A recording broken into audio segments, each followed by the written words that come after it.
Lemonaid, freshly brought to you by BlessVision Foundation.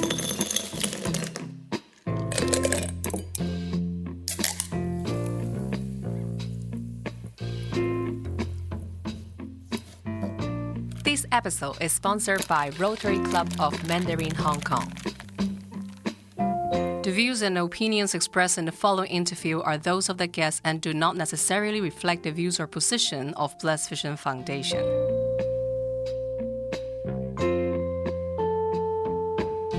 Good evening, welcome to Lemonaid. Tonight we have a couple with us, and well, they are very amazing. We have Diana and also Pastor Neil with us.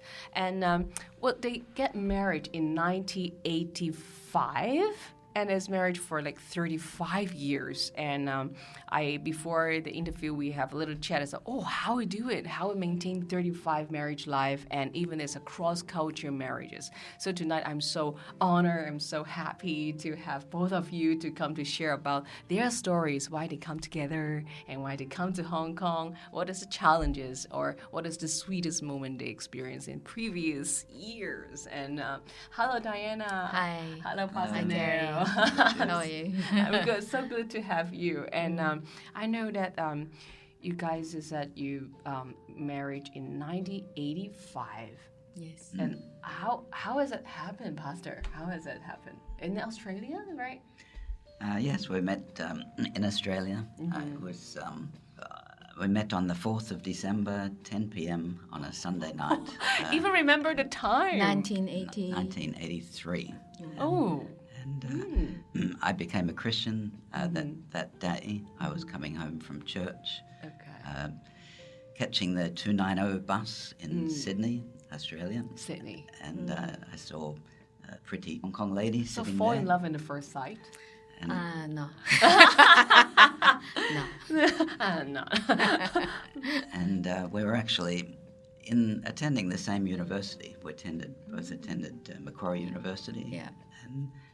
And Diana knew me, but I didn't know her because we were in the same tutorial. And which subject you studied? Accounting 101. I think it was Accounting 101, right? Yeah.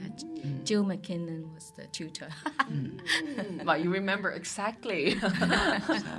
And then the next day, Monday, we accidentally met again on the bus going back to the city. Yeah. And that was the beginning of our so Diana started coming to church with me, and that's how we started. Yeah. So, wow, when you came to Hong Kong, what is the biggest challenges for you, Pastor Neil? Of course, the language is a very big challenge. I remember even living in my mother-in-law's house, it was very small compared to Australia. I remember wiping my back after a shower. You have to turn sideways because the room is too small to wipe my back compared to Australia. So adapting to the food is very important because I was very spoiled as a boy. I was raised on very plain food. Peas, beans, mashed potato, sausage, peas, beans, mashed potato, lamb chop, peas, beans, mashed potato, chopped. And just once a month we would have Chinese and we would have lemon chicken, and that was our adventure for that. But in Hong Kong, you have to eat a lot of rice. Yeah. So when I was a boy, before I met Diana, I hated rice. Okay. Because my mother doesn't know how to cook it. It's very crunchy. Yeah. They boil the rice and then they tip the water out, wash it under the sink. It's nothing like So it's crunchy rice. You don't like that. So. But then after some time in Hong Kong, if I don't eat rice every day, then I'm very hungry. It changes over time. So, okay. Yeah. So you have to learn to eat rice and learn to love rice. Yes. Okay. Yeah. That's hard to adapt it. And the motivating factor, I think, was being hungry. I don't want to be hungry. Isn't it to feed yourself with the rice? Yeah. Okay. And now let us have some rest and then come back. We will have Diana and Pastor Neil with us again.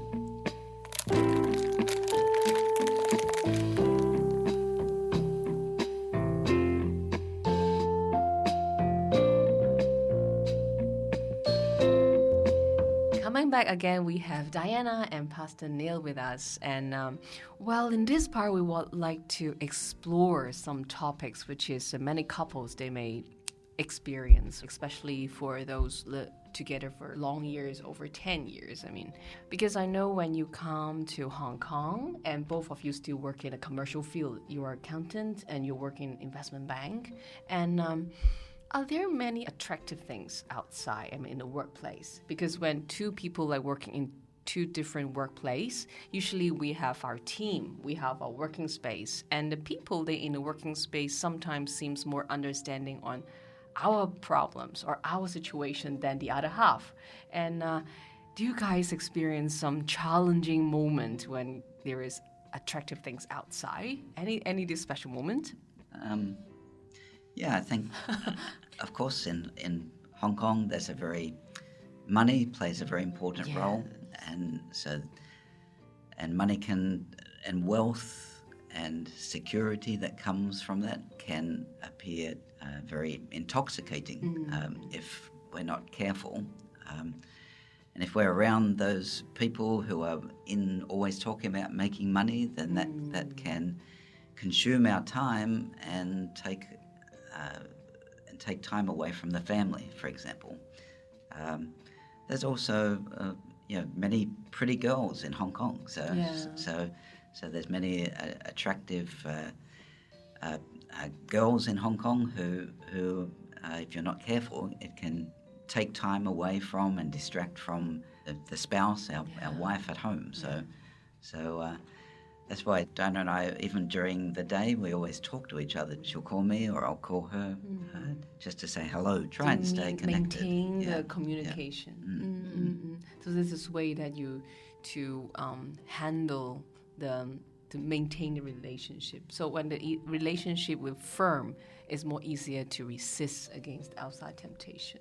And go to church and study, learn what God wants us to do, because that's also a defense shield, speaking to our conscience, speaking to what is right and wrong, reminding us. So. How about Diana? Do you have also faced this moment? To me, it's not so much distraction from others. Probably my challenge is to get through the day with my job and actually to maintain the balance in my expectation in our children. We have 2 girls, so that was my challenge. After I gave birth to 2 girls, I continue rely on the domestic helper to raise my kids, and I just continue on with my work. We stopped because we have to move to Japan, because Lehman Brothers transferred their treasury headquarters to Tokyo, so we moved, and it was when I had to give up my job. I know that's the time I have to go through full-time motherhood and full-time housewife. To me, the outside attraction is not that, didn't have that much chance to take hold. Because even when I was asked to travel for work, I was like, it was not good for me. So because the tension is just inside the family, you have to take care of the family, of the children, how to build up the family. I probably was, focused more on on the raising of the children and being a mother. So is there a special, like we say, both of you remember the crisis that you have both experienced or encountered? Is there any crisis? Then there was 1 year that was I would call it the year of hell. Because back then we were back from Tokyo to Hong Kong established pretty much. After we moved back from Tokyo to Hong Kong, we survived SARS, and then Neil is finished with investment banking and established himself as a financial consultant and was very successful. So we were tasting financially, we're tasting another high of like, we got ourselves established again, and with the girls being at the school that we decided to bring them up in, bilingual and all that. I thought that we were we were doing well. But then that's when the challenge came. There was one day Neil told me that he actually felt more attracted to the assistant that is helping him. And that's one sentence that really hit my heart. It was like, she completes my sentence. And I said, well, I complete your sentence all the time. No, you complete the sentence in the wrong way. You interrupt my sentence, and she completes my sentence. That's the difference. So that was when it really hurt. And then I realized that my husband will be not attracted to someone who is more beautiful on the outside or who sings beautifully, but he will be attracted to someone who is, filling in the gap that he felt emotionally. This is a part that I felt that I was in total failure. Because I thought that I was doing well in maintaining the home and maintaining the well-being of my husband. But then he found me interrupting him all the time or not understanding enough, basically. So. And at that time also, our girls was going through tough time in their teenage years. So it was very tough for me because I was facing trials from different aspects. The people that I love most, so I was very torn. Yeah, I would believe that is quite a not easy moment, a hard moment to adapt. But Neil, I believe that you both of you try to work it out to rebuild the families. And what did you do in that year that you to rebuild this family, to rebuild the relationship? I believe you have tried a lot of effort as well. So and it didn't happen suddenly. It happened over time. We used to hold hands. Even today, when we come here today, we're holding hands. Yes. But back then, we stopped holding hands, you see. And so little connections of love started to break down. So we realized that there was a problem, and we went to a professional marriage counselor. We also studied books together on how to communicate better, communicate with children, communicate with each other. We read a book called The 5 Love Languages, and that was very helpful because I remember once I bought a gift for Diana. Diana's a very simple lady. She doesn't care too much about the clothes or new clothes. And I went to the trouble. I went to Marks and Spencer's. I asked uncomfortable questions to try and buy this nice lingerie for Diana. And then she opened it, and then she asked me to take it back to and this was like breaking my heart. I believe that is so breaking the heart. And as she said, she thought she was expressing the love in the way that she understood, but I wasn't always receiving that. But when we understand that there's different ways that my understanding of love is different from Diana's understanding of love, and once we understood that, then we can communicate on that same level, and that was same channel. That was the biggest lesson to learn about love language. Because for a long time, actually, the wrong gift has been his trademark for me. For me, I like to hold hands. That's a love language. It's physical touch. To have someone listen to. So the one love language we had in common was that we both like to talk to each other. We like to quality conversation. Spend quality time. So that was, out of 5, we only had 1 in common, and that's it. But that was very important that we understood that one love language. Spend quality time. But mine would be, I will be serving him, and because my love language is service, and so that's why I overserve him, but he didn't get it. The language that we have to find the same channel in communication. So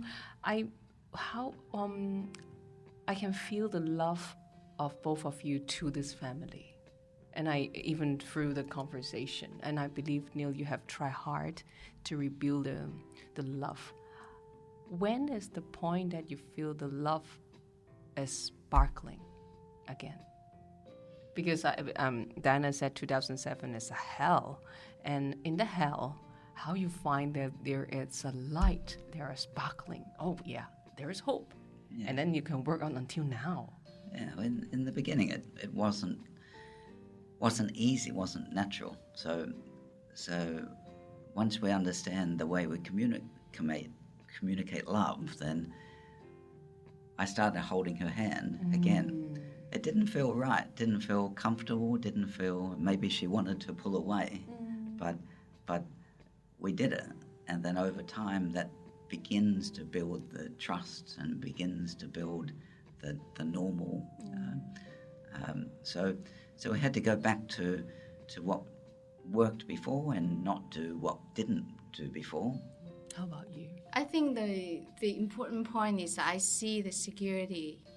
I see the security that comes back. That his willingness not to threaten our relationship is the determination to work on it. Number one is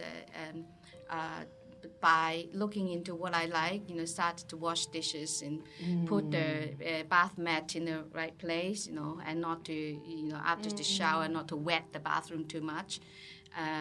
These are the little things, but the big one is the willingness to walk away from the attraction. That was it gives me a lot of security because when you come home and talk about her, then that's a big threat to me. Right. So he was willing to actually look into, she is a big help at work. He had counted on her a lot, but not to bring it back, not to bring it back at home, not to bring it back in his mind about the emotional attachment, and gradually I think that she left the company, and that reassured me that it's only a temporary emotion. That because it stemmed from that we actually have drifted apart in the first place. So we listen to each other more, so that he does not need to go for the emotional attachment on her. So that helps me a lot. How is the teaching in the Bible give the power or energy to Pastor Neil? I think my attitude towards life is always God, family, work. So I'm always willing to give up my work to protect my family. And God has the answers to families. God has the answers to work situations. God has the answers to health, to our finances. So it always comes back to as you said, to communicating with God. I can't remember any one particular moment, but it was a very difficult time. I mean, the reason I shared with Diana the way I was feeling was because I couldn't deal with it on my own, and it was maybe I was sharing with her, knowing that maybe we can work together on it.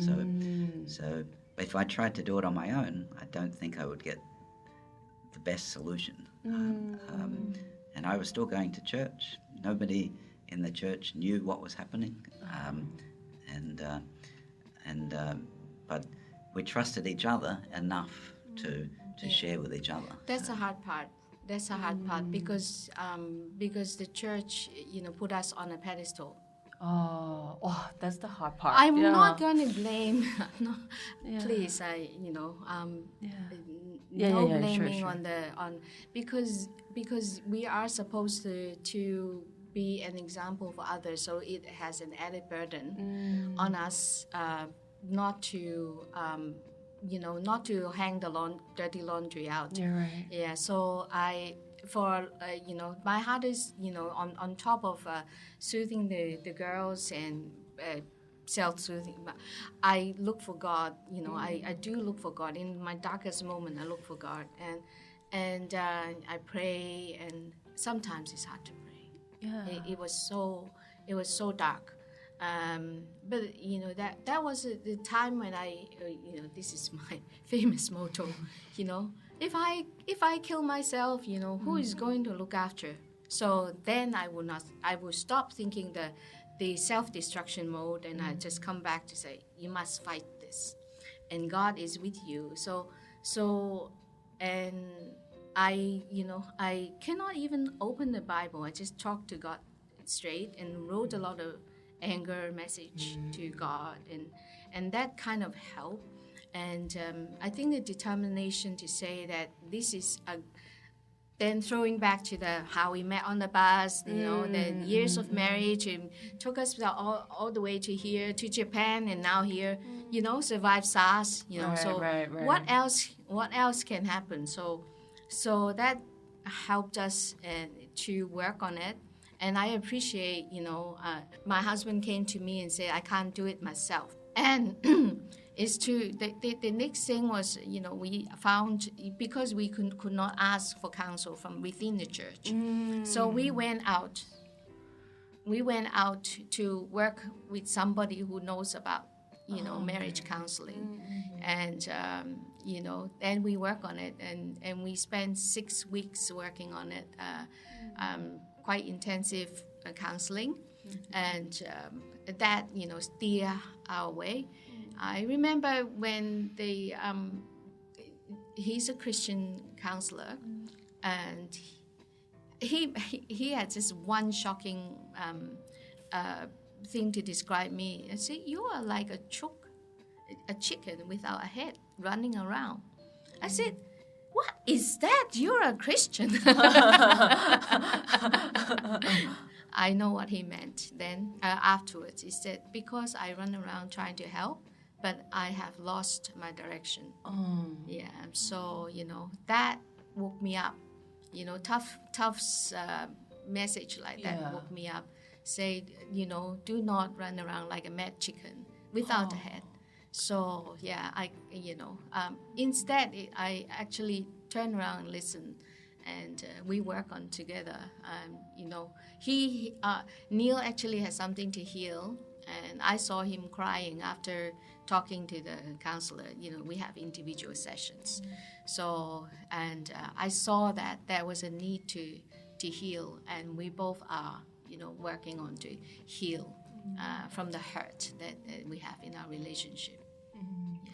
I really respect both of you so much, and really, because it's hard to share with, especially a past couple, and sometimes we got a lot of the world value. Oh, you should be that. You should be very holy. You should be like that, and you should be no weakness. You should be perfect. You should be good. You should be what?